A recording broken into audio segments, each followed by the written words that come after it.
কার্তিক মহারাজকে রাজনৈতিক তকমা এবং মুখ্যমন্ত্রী অপমান করা নিয়ে বেশ কয়েকটি ধর্মীয় সংগঠনে আগামী দিনে প্রতিবাদে সামিল হচ্ছে। অধীর চৌধুরী বলেছে, 2019 সালে লোকসভায় শুভেন্দু যখন তৃণমূলের ছিল তখন কার্তিক মহারাজ তৃণমূলের হয়ে প্রচার করত, এখন বিজেপির হয়ে প্রচার করে। সেই প্রসঙ্গেও মুখ খুললেন কার্তিক মহারাজ। পশ্চিমবঙ্গের মুখ্যমন্ত্রী আপনাকে নিয়ে সভা মঞ্চে, একদম নির্বাচনী সভা মঞ্চে বলেছেন যে আপনি একটা এরকম উক্তি করেছেন, সে বিষয়ে কি বলবেন? আমি ভারত সেবাশ্রম সংঘের সন্ন্যাসী। ভারত সেবাশ্রম সংঘ সারা ভারতবর্ষের বাইরে সেবা কাজের তার সুনাম অর্জন করেছেন। সেবা কাজের সময় জাতি ধর্ম বর্ণ নির্বিশেষে, রাজনৈতিক দল মত নির্বিশেষে আমরা সেবা করি। মুর্শিদাবাদ জেলায় 12টা স্কুল এবং 5,000 প্রায় ছেলে মেয়ে, তার মধ্যে 80% হচ্ছে মুসলিম সম্প্রদায়ের ছেলে মেয়ে। মুর্শিদাবাদ জেলায় দুটো বড় রিলিফ কাজ হয়েছে, সেখানে প্রায় 15,000 মানুষকে জলঙ্গি এবং টর্নেডোর সময় গোকর্ণতে আমরা সেবা কাজ করেছিলাম।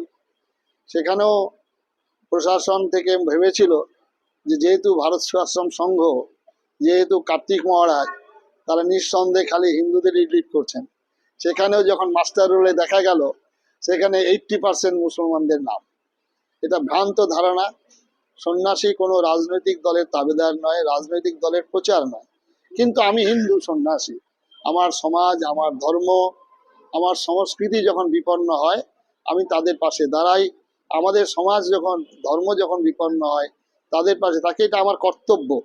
তাই সুতরাং সেখানে আমার ধর্মের প্রচার করি। আমার ধর্মের কুসংস্কার যেগুলো আছে সেগুলো দূর করার জন্য আমি হিন্দু সমাজকে ডাকি। যে লক্ষকণ্ঠে গীতা পাঠের আয়োজন করা হয়েছিল, সমস্ত সম্প্রদায়ের মানুষকে আহ্বান, 1,37,000 মানুষ উপস্থিত হয়েছিল। বহরমপুরে 50,000 কণ্ঠে গীতা পাঠের আয়োজন, সমস্ত মানুষ সেখানে এসে উপস্থিত হয়েছিলেন।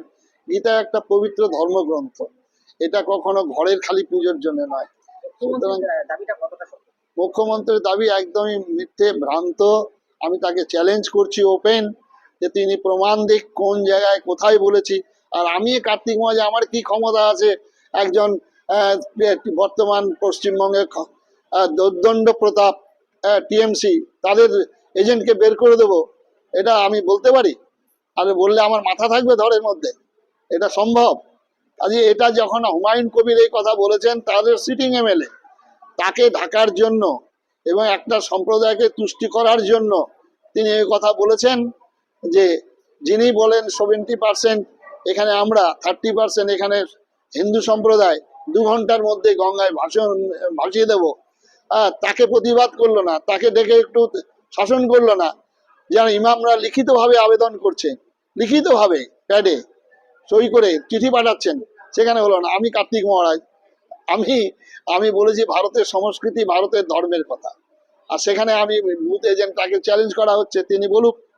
আমি যদি এটা বলে থাকি, সত্য যদি প্রমাণিত হয়, যে কোনো শাস্তি আমি মাথা পেতে নেব।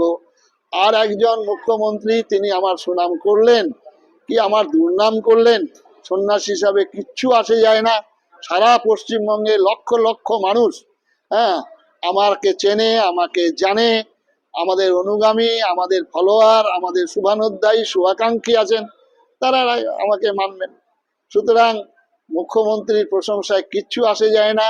সন্ন্যাসী, নিজের শ্রাদ্ধ করে নিজে সন্ন্যাসী হয়েছি, কি তুল্য নিন্দা স্তুতির মৌনী সন্তুষ্ট যেন কেনচিত যৌন হৃস্বতী ন দেশটি ন সচৌতি কাংসুতি। আমি সেই মন্ত্রে দীক্ষিত সন্ন্যাসী। জাগুক, এটা প্রার্থনা করি। আমাদের অধীর রঞ্জন চৌধুরী যেটা বলেছেন সেটা তিনি জানেন, যে আমি যখন শ্বেতবস্ত্রধারী ব্রহ্মচারী, যখন আমি মুর্শিদাবাদে আসি, তখন উনি আমার কাছে বহুবার এসেছেন, আমি তার কাছে বহুবার গেছি। আমাদের উনি এমপি ল্যাড থেকে প্রচুর অর্থ দিয়েছেন। আমাদের বেলডাঙ্গায় ওনার এমএলএ কংগ্রেসের, তিনি টাকা দিয়েছেন। আমাদের বেলডাঙ্গাতে উন্নতিকল্পে, আদিবাসীদের উন্নতিকল্পে অর্থ দিয়েছেন। আমাদের সিপিএম এর যখন বিনয় চৌধুরী ছিলেন, তিনি ল্যান্ড অ্যালটমেন্ট করেছেন। তখন সভাধিপতি যে সিপিএম এর ছিলেন, তারা পুলিশ প্রশাসন দিয়ে আমাকে ল্যান্ড উদ্ধার করার হেল্প করেছেন।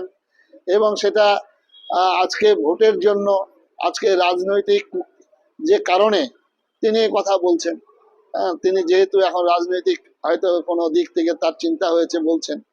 আমাদের এখন আমি কোনো রাজনৈতিকের প্রচারকও নই, কোনো দলের নেই। আমাকে যে আমাদের সংঘের কাজে যারা সাহায্য করবেন, শুভেন্দু অধিকারী তিনি আশ্রমে এলেই মুর্শিদাবাদে এলে বেলডাঙায় আসেন, তিনি প্রভূত সাহায্য করেছেন।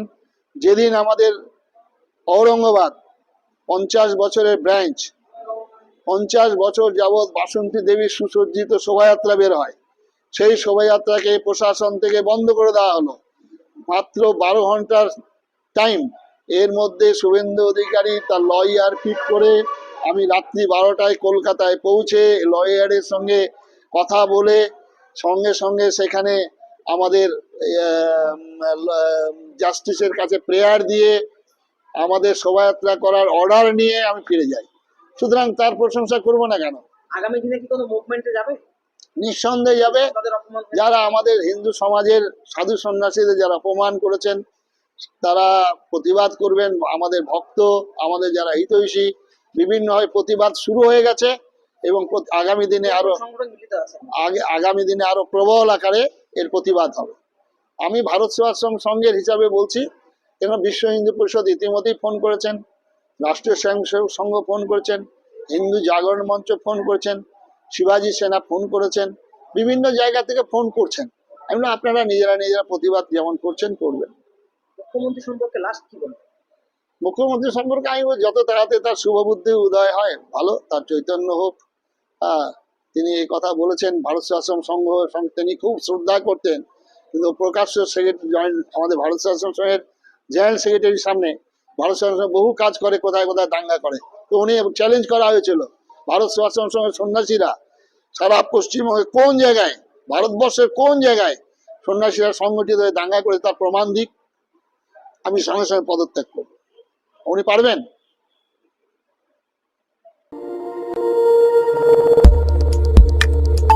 আমাদের সাথে থাকুন এবং দেখতে থাকুন নিউজ প্রাইম টাইমস, আপনাদের সাথে আপনাদের পাশে।